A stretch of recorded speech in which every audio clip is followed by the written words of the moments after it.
شايفين الحجم ما شاء الله. مشان نعمل منه يالنجي من دون ورق عنب مثل ما انتم شايفين. خلص بدي ادمج هدول المكونات. شايفين شكله ما احلى وطعمه بتجنن. حطيت كميه من الحشوه مثل هذا الشكل. مستغربين يعني هاي الكميه طلع معنا ما شاء الله. الكميه وفيره ما شاء الله. ما بدي احكي لكم انا دقتها القطع الجوانيات اللون ما شاء الله بجنن. شايفين الالوان ما احلاها ما شاء الله سبحان الله. شفنا خبازه. شايفين اللورة. شايفين الحجم ما شاء الله. وريني. شايفين يا عين راح اخذ منه كميه وجبه. وهي هي كل الكميه يلي جبناه. انا عم بفكر اشيل هدول الاوراق الكبيره مشان نعمل منه يالنجي. شو رايك؟ وبناتي كمان عم بيساعدوني. هن عم بينقوا الكبار مشان نعمل فيه يالنجي. ان شاء الله يعجبهم.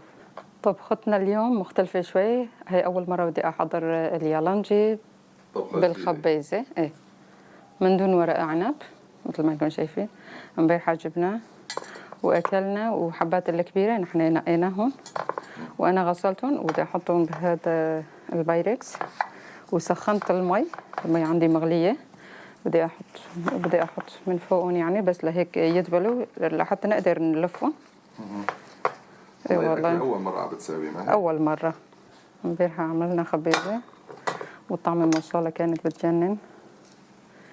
واليالنجي ان شاء الله هو كمان رح يطلع طيب ان شاء الله. المي مغليه هيك بس مجرد يدبلوا بس. مثل ما انكم شايفين بلشوا يدبلوا لان المي سخنه كتير. كانت يعني غليت وانا المي وهيك بس مجرد ان يدبلوا. هذا هو القصد.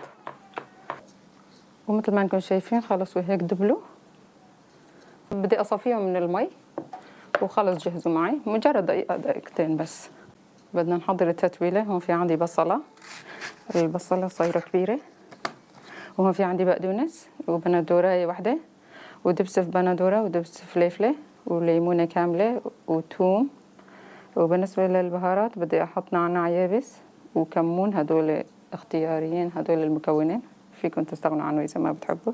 وملح ورشة بن هيك كنوع من البهارات عم بحط.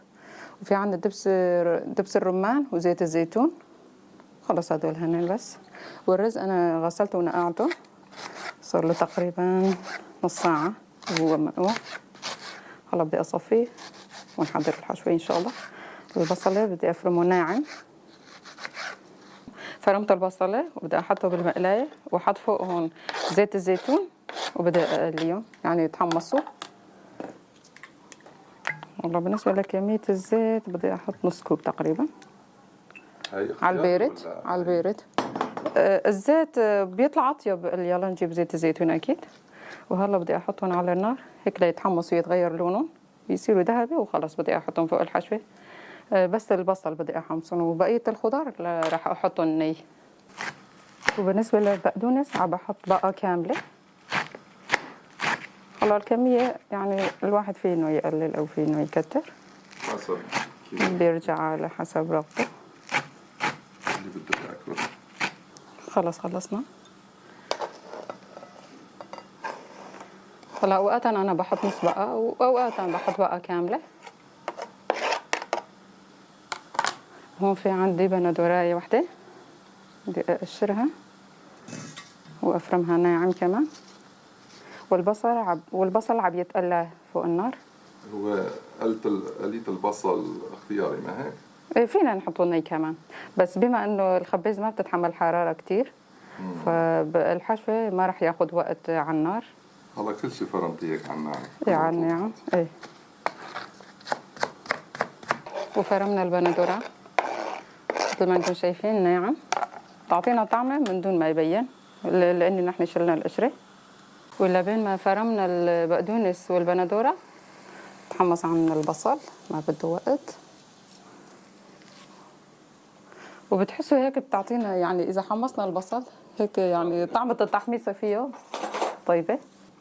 وهون في عندي توم مقدار ملعقة كبيرة تقريبا.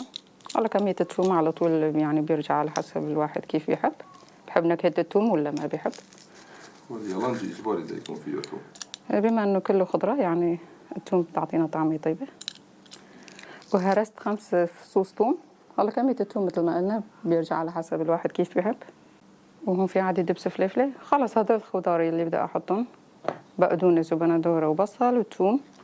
وهون في عندي ملعقتين كبار دبس فلفله، فينا نستغني عنه ونحط بدالهم فلفل مطحون، فلفل احمر مطحون. وهون في عندي ملعقتين كبار دبس بندوره، معجون الطماطم يعني.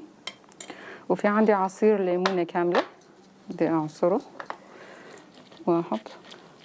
بالنسبه للليمون نحن كمان فينا نبشر القشره الخارجيه فوق هون كمان تعطينا طعمه طيبه. ايه بس انا ما راح احط. في منهم بيكتبوا لك يعني بصير بدل الليمون ملح ليمون. ايه فينهم يحطوا ملح ليمون. ايه اكيد. عصير ليمونه كامله. وبالنسبه للبهارات في عندي ملح، حطيت ملعقة صغيرة، لا ملعقة متوسطة تقريبا بدك تقول. وهون في عندي ملعقة صغيرة نعناع، النعناع اختياري. وفي عندي ملعقة صغيرة بن اللي هو قهوة. هو البن ضروري ولا؟ القهوة لا ما في شيء ضروري، أكيد فينهم يستغنوا عنه. وكمون نص ملعقة صغيرة حطيت. في هون دبس رمان عندي، بدي أحط كمية منيحة تقريبا نص كوب. وخلص هدول هن المكونات. بدي الزيتون حطيتيه مع بصل. حطيتهم مع بصل ايه. خلص بدي ادمج هدول المكونات. والرز عندي منقوع ومغسول وجاهز. هلا مجرد بس اصفيه من المي بدي احطهم فوق التتبيله. صار عنا جاهزين ونبلش باللف. هي الحشوه كثير طيبه ولذيذه، بتمنى انتم كمان تجربوها في البيت وتنال اعجابكم. كل هدول المكونات بيكملوا بعض، اذا نقصنا او زودنا بده يفرق بالطعم. هلا هاي بتفضلي بهالطريقة؟ أنا بفضل بهاي الطريقة، والطريقة ما شاء الله طيبة كتير، كل مين جربه نال إعجابه. وهون بالنسبة للرز عم بستخدم رز المصري الحبة القصيرة، أطيب شيء للمحاشي. حطيت 3 أكواب غسلتهم بعدين نقعتهم وخلص حطيتهم فوق التتبيلة. والتتبيلة ما شاء الله بتشهي القلب.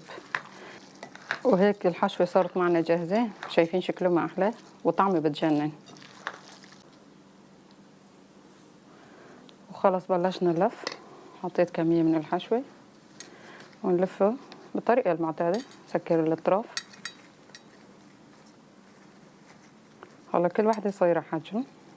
أحجام صغيرة وكبيرة. ايه مثل هذا الشكل. هاي الكمية طلع معنا ما شاء الله الكمية وفيرة. وإن شاء الله العيلة تحبه بما أنه أول مرة عم نعمله. بدي أحط التقلي فوقه.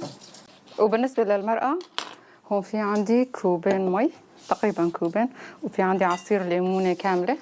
العصير بالعادة هلا ورق العنب بيتحمل حرارة وبيضل. ورق الخبازة ناعم ما راح يتحمل حرارة يعني. بدي أحط الحمض لحتى هيك يضل ماسك نفسه، لحتى يعني لحتى يستوي الرز بقلبه وما يفرط يعني. ما هيك بتحسه رقيق كتير ما بيتحمل حرارة. وفي عندي ملعقة صغيرة ملح مليانة. وفي عندي دبس الرمان. من هلا بدي أحط النكهات والشغلات يعني كله. والله الكمية تقديرية، الواحد بيحط على قد يعني محبته للدبس الرمان. وبدي أحط زيت الزيتون كمان هيك 3-4 معالق تقريبا ربع كوب. بدي أخلط هدول المكونات وأحطهم فوق اليالنجي. بدك تحطي دبس؟ ما راح أحط لا دبس فلفله في بالحشوة. خلص راح أكتفي بهدول بس. وراح أوزع فوقهم هيك كافية هي الكمية. وخلص بدي أغطي عليه وأحطه على النار. والنار راح تكون قوية عندي يعني لبين ما تبلش تغلي. بس بلشت تغلي بدي أخفف النار وبدي أتركها تستوي لحتى ينضج بشكل كتير منيح. وراح نختبر الاستواء. واستوت طبختنا ما شاء الله بتجنن. هاي الطبخة هاي أول مرة عم بجربها. واستوت طبختنا ما شاء الله ما بدي أحكي لكم. أنا دقتها وطعمها عن جد بتجنن كتير كتير طيبة ما شاء الله. الوصفة كتير طيبة، إن شاء الله أنتم كمان تلاقوا ورق الخبيز الحجم الكبير خارج الواحد يعملوا هيك يالونجي وتجربوها. واخر لمسه بدي احط شويه زيت هيك بس مشان اللمعه. القطع الجوانيات اللون ما شاء الله بجنن.